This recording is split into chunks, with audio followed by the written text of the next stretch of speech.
శ్రీమాత్రే నమ. జై గురు దత్తాత్రేయ నమ. ఈ వీడియోలో మనం మిథున రాశి వారు అదృష్టవంతులుగా మారాలంటే ఏ నియమాలు పాటించాలి, ఏ జాగ్రత్తలు తీసుకోవాలి అన్న విషయాన్ని మనం ఈ వీడియోలో పరిశీలించే ప్రయత్నం చేద్దాం. మిథున రాశికి బుధుడు రాశ్యాధిపతిగా ఉండడం జరుగుతుంది. సో ఆ కారణం వల్ల బుధుడు చాలా ఇంటెలిజెంట్ ప్లానెట్, చాలా తొందరగా సంచరించే గ్రహం. అలాగే వీళ్ళు ఈ బుధగ్రహం ఏ రాశితో కలిస్తే, అంటే ఏ గ్రహంతో కలిస్తే ఆ గ్రహ ఫలితాలు ఇవ్వడం జరుగుతుంది. ఏ రాశిలో ఉంటే ఆ భావకారకత్వాలు తీసుకొని దానికి అనుగుణంగా యాక్ట్ చేయడం జరుగుతూ ఉంటుంది అన్నమాట. అందువలన ఏంటంటే ఈ బుధుడు రాష్ట్రాధిపతిగా కలిగినటువంటి ఈ మిథున రాశి వారు అనేక రకాల ఆలోచనలు చేస్తూ ఉంటారు. అంటే ముందుగా వీళ్ళు రాబోయే భవిష్యత్తుని ముందుగా ఊహిస్తూ ఉంటారు అన్నమాట. దానికి అనుగుణంగానే వీళ్ళు తొందరగా దాన్ని అనుసరిస్తూ జీవితంలో ముందుకెళ్ళిపోతూ ఉంటారు. ఇది రేడియో, టెలివిజను ఎలాగైతే డెవలప్ అయిందో వీళ్ళు ముందుగానే ఈ ల్యాండ్లైన్ నుంచి పేజీలని ఒక యంత్రం వచ్చింది, దాని తర్వాత సెల్ ఫోను, అందులో బాగా టెక్నాలజీ ఇలా పెరుగుతూ ఎప్పటికప్పుడు అప్డేట్ చేసుకుంటూ వెళ్ళిపోవడం వల్ల జీవితంలో చాలా తొందరగా ఎదిగే ప్రయత్నం చేస్తూ ఉంటారు అన్నమాట. ఎక్కడ ఒక చోట ఉద్యోగంలో స్థిరంగా ఉండే ప్రయత్నం చేయరు. ఒక 4 సంవత్సరాలు తప్పితే 5 సంవత్సరాలు మ్యాక్సిమం వీళ్ళు ఒక సంవత్సరంలో ఉద్యోగం చేశారంటే అది 7 ఇయర్స్ చాలా ఎక్కువగా చేయడం జరుగుతూ ఉంటుంది.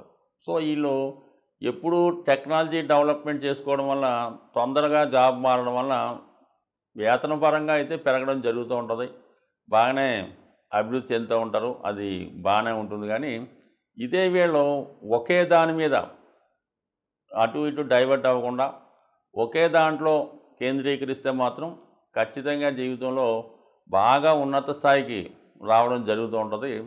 సో వీళ్ళకి అన్ని రంగాల్లో కూడా ఎంతో కొంత అనుభవం ఉంటుంది, మల్టిపుల్ టాలెంట్ కలిగి ఉంటారు. అలాగే ఏది కూడా పూర్తిగా దాని మీద సామర్థ్యం పట్టు సాధించలేకపోతుంటారు అన్నమాట. సో ఈ విధంగా వీళ్ళు జాగటం వల్ల అందుకే కొన్ని సందర్భాల్లో కాలానుగుణంగా వీళ్ళు చదువుకున్న దానికి కూడా సంబంధం లేని ఉద్యోగాలు చేయడం కూడా జరుగుతూ ఉంటుంది. వీళ్ళు ఏదైనా మొత్తం మీద శాస్త్ర విజ్ఞానాన్ని తొందరగా ఉపయోగించుకొని కాలానుగుణంగా మారే వ్యక్తులని చెప్పచ్చు. సో ఈ విధంగా వీళ్ళు జీవితంలో ముందుకెళ్ళే అవకాశం ఉంటుంది. మరి వీళ్ళ నక్షత్రాల గురించి మనం పరిశీలిస్తే ఇందులో ముఖ్యంగా మృగశిర నక్షత్రం ఉంటుంది. సో ఈ మృగశిర నక్షత్రం, ఆరుద్ర నక్షత్రం, పునర్వసు నక్షత్రం. మృగశిర నక్షత్రం ఈ కుజుడు దీనికి అధిపతి అవ్వడం వల్ల బుధ రాశిలో ఉండడం వల్ల అంటే వీళ్ళు నిరంతరం ఏదో కొత్త విషయాన్ని అన్వేషిస్తూనే ఉంటారు. సో అలాగే ఎంత వచ్చినా కూడా తృప్తి పడరు అన్నమాట. ఒక మంచి ఉద్యోగం వచ్చినా కూడా ఇంకా బెటర్ ఉద్యోగం కోసం ప్రయత్నం చేస్తూ ఉంటారు. ఆ విధంగా ఉంటుంది. ఇంకా ఆరుద్ర నక్షత్రం అన్నది చాలా మల్టిపుల్ టాలెంట్ కలిగి ఉంటారు అన్నమాట. ఈ ఆరుద్ర నక్షత్రంలో జన్మించిన వాళ్ళు అలాగే ఏంటంటే వీళ్ళు త్యాగ గుణాన్ని ఎక్కువగా కలిగి ఉండడం వల్ల ఏదన్నా ఒక సంస్థలో పని చేస్తున్నప్పుడు ఆ సంస్థ ఏమాత్రం వీక్గా ఉన్నా, అభివృద్ధికరంగా లేదనిపించినా ఇమీడియట్గా ఆ సంస్థని విడిచిపెట్టి వేరే సంస్థలోకి మారిపోవడం కూడా జరుగుతూ ఉంటుంది. సో అయితే వీళ్ళు సంపాదించిన ధనాన్ని సద్వినియోగం చేస్తూ ఉంటారు, కానీ ఎక్కువగా స్థాయికి మించో రాబోయే ఆదాయాన్ని ముందుగానే ఊహిస్తూ ఎక్కువ ఇన్వెస్ట్మెంటు, ఎక్కువ ఖర్చు చేయడం వల్ల ఏదైనా అనుకోని విపత్కర పరిస్థితులు వచ్చినప్పుడు ఆర్థిక పరంగా చాలా సతమతం అవడం జరుగుతూ ఉంటుంది.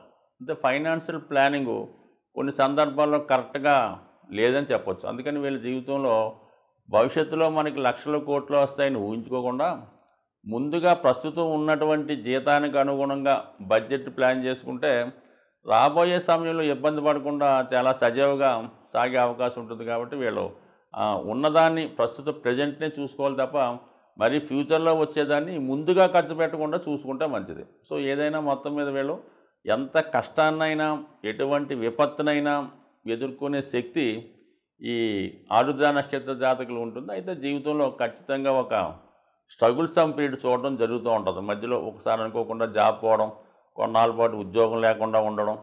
సో మళ్ళా గతంలో పోయిన ఉద్యోగం లాంటి తిరిగి రాకుండా కొంత ఇబ్బంది పడడం జరుగుతుంటుంది. కాబట్టి కొంతవరకు ఏంటంటే వీళ్ళు వచ్చినటువంటి ధనాన్ని కొంత సేవింగ్స్ రూపంలో పెట్టుకోవడం వల్ల ఇటువంటి విపత్కర పరిస్థితుల్లో ఆ ధనాన్ని ఉపయోగపడే అవకాశం ఉంటుంది. కాబట్టి చాలా వరకు ఫైనాన్స్ ప్లాన్ జాగ్రత్తగా వేసుకోండి. అయితే మాత్రం వీళ్ళ టాలెంట్ ఏదో ఉంటుంది కాబట్టి ఎటువంటి ప్యానిక్ స్థితిలో ఉన్నా, ఎంత కష్ట పరిస్థితిలో ఉన్నా సరే ఏదో ఒక పని చేసి వాళ్ళ జీవనోపాధి సాగించే అవకాశం ఉంది. కానీ జీవితంలో మాత్రం ఖచ్చితంగా ఒక ఫెను తుఫాను ఎదుర్కొన్న తర్వాత మాత్రమే జీవితంలో పైకి రావడం, అభివృద్ధి చెందడం, స్థిరపడడం జరుగుతూ ఉంటుంది. అంటే ఇది ఒక గుణపాఠంగా అయిన తర్వాత బాగుపడుతూ ఉంటారు. ఇక పునర్వసు నక్షత్ర జాతకులు అయితే సాధారణంగా ఫస్ట్ నుంచి కూడా జాగ్రత్తగానే జీవితంలో ముందుకెళ్తుంటారు. అంటే పునర్వసు అంటే గురువు దానికి అధిపతి, దశానాథుడు, అలాగే బుధుడు యొక్క రాశి కాబట్టి మంచి విద్య, మంచి టాలెంట్ ఉన్నప్పుడు కూడా బిగినింగ్ ఆఫ్ ది లైఫ్లో దానికి తగినట్టుగా ఉద్యోగాన్ని సంపాదించలేకపోతుంటారు. సో ఈ కారణం వల్ల ఏదో వస్తుంది ఎదురు చూస్తూ జీవితంలో ఎడ్యుకేషన్ అయిన తర్వాత కొంత టైం వేస్ట్ అవ్వడం, దాని తర్వాత ఆటోమేటిక్గా చిన్న స్థాయిలో ప్రవేశించి వీళ్ళకి నాలెడ్జు, మంచి తెలివితేటలు ఉండడం వల్ల ఏ సంస్థలో అయితే ప్రవేశిస్తారో ఆటోమేటిక్గా ఆ సంస్థలోనే చాలా ఉన్నత స్థాయికి రావడం, వీళ్ళతో పాటు ఆ సంస్థను కూడా పైకి తీసుకురావడం అనేది చాలా తొందరగా జరుగుతూ ఉంటుంది. సో ఏదైనా ఈ పునర్వసు నక్షత్ర జాతకులు వీళ్ళు ఎదుగుతూ, వీళ్ళు అభివృద్ధి చెందుతూ ఆ సంస్థను కూడా బాగా అభివృద్ధి చెందడం వల్ల మరి వీళ్ళని ఆ సంస్థ ఎప్పుడు వదులుకోలేకుండా జాగ్రత్తగా వీళ్ళని కాపాడుకుంటుంది. ఏదైనా పునర్వసు నక్షత్ర జాతకులు బిగినింగ్లో ఇబ్బంది పడినా తర్వాత చాలా జీవితంలో మంచి అభివృద్ధి సాధిస్తారు. జీవితంలో వీళ్ళు ఏది పోగొట్టుకున్నా తిరిగి సంపాదించుకునే ప్రయత్నం రావడం జరుగుతూ ఉంటుంది. సో వీళ్ళకి ఈ విధంగా ఉండడం వల్ల ఈ రాశి వారికి ఎక్కువగా కలిసి వచ్చే తారీఖులు అనుకుందాం చాలామంది అడుగుతుంటారు. కాబట్టి వీళ్ళకి 5వ తారీఖు బాగా కలిసి వస్తుంది. అంటే 5వ తారీఖు, 14వ తారీఖు, 23వ తారీఖు. అలాగే వీళ్ళకి ఆకుపచ్చ రంగు, లైట్ బ్లూ కలరు చాలా కలిసి వస్తుంటుంది. ఎక్కువగా వీళ్ళకి స్వదేశం కన్నా విదేశ ఉద్యోగాలు చాలా బాగుంటాయి.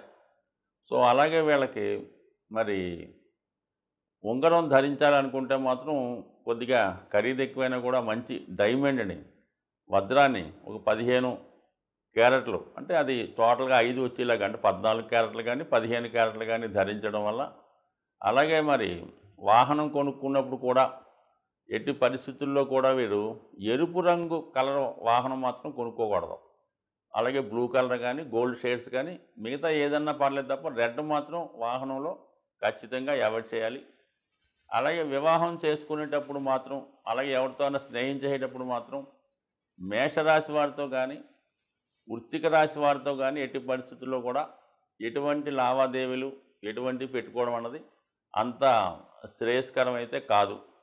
సో వీళ్ళు ఎక్కువగా మరి విఘ్నేశ్వరుని, అలాగే విష్ణుమూర్తిని పూజించుకోవడం వల్ల, మరి బాగా చదువుకోగలిగిన వారు విష్ణు సహస్రనామాన్ని చదువుకోవడం వల్ల, లేదా వెంకటేశ్వర స్వామి గోవిందనామాలు చదువుకోవడం వల్ల, ముఖ్యంగా బుధవారం రోజు ఏదైనా విష్ణుమూర్తి ఆలయ దర్శనం చేసుకొని తులసి మాల కానీ, తులసి దళాలు కానీ స్వామికి సమర్పించడం మంచిది. అలాగే వీళ్ళు తులసాకుని అంటే ప్రసాదంగా తినొచ్చు, మామూలుగా కూడా తులసాకు తినడం కానీ, తులసాకు కషాయం లాంటివి తాగడం వల్ల కానీ, అంటే తులసి వీళ్ళకి బాగా కలిసి వస్తుంది. కాబట్టి నిరంతరం ఒక తులసి దళాన్ని మరి పర్సులో పెట్టుకోవడం వల్ల కానీ, జేబులో పెట్టుకోవడం వల్ల ఖచ్చితంగా వీళ్ళకి అదృష్టం కలిసి వచ్చే అవకాశం ఉంది. సాధారణంగా మనం ఈ గోచార ఫలితాలు పరిశీలించినప్పుడు వ్యక్తిగతంగా వారి రాశులను బట్టి కాకుండా సహజంగా ఏర్పడే కొన్ని గ్రహాల కలయికలు జాతకులు అందరి మీద ప్రభావం చూపిస్తూ ఉంటుంది. అంటే సహజ రాశి చక్రం అయినటువంటి ఉంటుంది. అంటే అది మేషం లగ్నంగా తీసుకొని 12 భావాలు లెక్కేయడం జరుగుతూ ఉంటుంది. సో ఈ భావాల్లో కొన్ని గ్రహాలు బలంగా ఉన్నప్పుడు అవి జాతకులు అందరి మీద ప్రభావాన్ని చూపడం జరుగుతూ ఉంటుంది. మరి ఇప్పుడు ఈ సహజ రాశి చక్రంలో ఈ కుజ రాహులు 12వ స్థానంలో సంచరించడం వల్ల ఒక విధంగా కొంత అవినీతి కార్యక్రమాలు, అక్రమాలు, అది దోపిడీలు అనుకోవచ్చు, రోడ్డు ప్రమాదాలు అనుకోవచ్చు, అన్యాయంగా ప్రవర్తించడం అనుకోవచ్చు, దుర్మార్గంగా, ఇవి కొద్దిగా ఈ లోకంలో, ఈ ప్రపంచంలో, ఈ దేశంలో ఎక్కువయ్యే అవకాశం ఉంటాయి. సో ఈ దౌర్జన్య కార్యక్రమాల వల్ల సాధారణ వ్యక్తులు, మధ్యతరగతి కుటుంబాలు చాలా వరకు ఇబ్బంది పడుతూ ఉంటారు. సో అలాగే ఈ గురువు రవి కలిసి ఉండడం, ఒక విధంగా ధనస్థానంలో ఉండడం వల్ల ఫైనాన్షియల్ ఫ్లో బాగా పెరుగుతూ ఉంటుంది అన్నమాట. ఆర్థిక సంపద పెరుగుతుంది, మనీ రొటేషన్ పెరుగుతూ ఉంటుంది. బ్యాంకింగ్ రంగం, ఫైనాన్స్ రంగం చాలా డెవలప్ అవుతూ ఉంటుంది. అంటే రెండో స్థానం అన్నది సహజ రెండో స్థానం వృషభ రాశి, ఫైనాన్స్ సంబంధించింది. ధనకారకుడు అక్కడ సంచరించడం వల్ల ఫ్లో ఆఫ్ మనీ ఎక్కువ పెరుగుతుంది. ప్రభుత్వం వారి దగ్గర కూడా మరి వాళ్ళ యొక్క సంపద పెరగడం వల్ల ప్రభుత్వాలు బలంగా తయారవుతాయి. సో ఆ కారణం వల్ల ప్రజలకి సౌకర్యవంతమైన జీవితం రావడం జరుగుతూ ఉంటుంది అన్నమాట.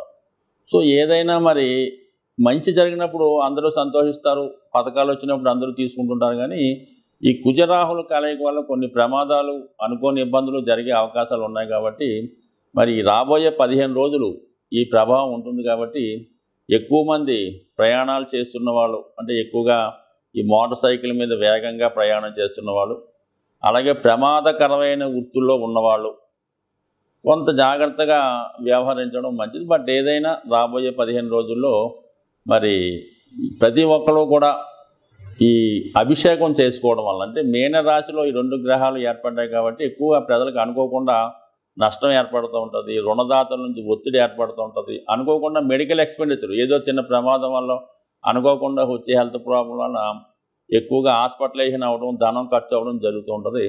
అంటే ఈ ధనం ఖర్చు అవ్వడం కంటే మనకి ఎక్కువ మోసం రూపంలో పోతుంటుంది. ఏదో చిన్న హెల్త్ ప్రాబ్లం ఉంటుంది, దాన్ని ఏదో పెద్దగా చెప్పి ఒక 1000 రూపాయలతో పోయేదానికి ఒక 10,000, 1,00,000 రూపాయలు కూడా ఖర్చు పెట్టించవచ్చు. ఇటువంటి వాటి నుంచి తప్పించుకునే ప్రయత్నంలో మరి ఎక్కువగా ఈ రాహువుకి కుజుడు జలతత్వంలో కలిసి ఉండడం వల్ల మీరు లక్ష్మీ నరసింహస్వామి దేవస్థానం, మనకి యాదగిరి గుట్ట, అలాగే మంగళగిరి, మరి అలాగే సింహాచలం వంటి ఈ లక్ష్మీ నరసింహస్వామి దేవస్థానంలో లోకల్గా ఉన్నటువంటి టెంపుల్ ఏమన్నా ఉంటే అటువంటి టెంపుల్లో విధి విధానంగా మరి స్వామికి పానకంతో అభిషేకం చేయడం వల్ల కానీ, లేదంటే పానకం నైవేద్యంగా పెట్టడం వల్ల, ఇవన్నీ కుదరని వాళ్ళు ఇంటి దగ్గరే మరి లక్ష్మీ నరసింహస్వామికి పానకాన్ని నైవేద్యంగా పెట్టడం వల్ల ఇటువంటి విపత్తుల నుంచి తప్పుకునే అవకాశం ఉంటుంది. స్వస్తి.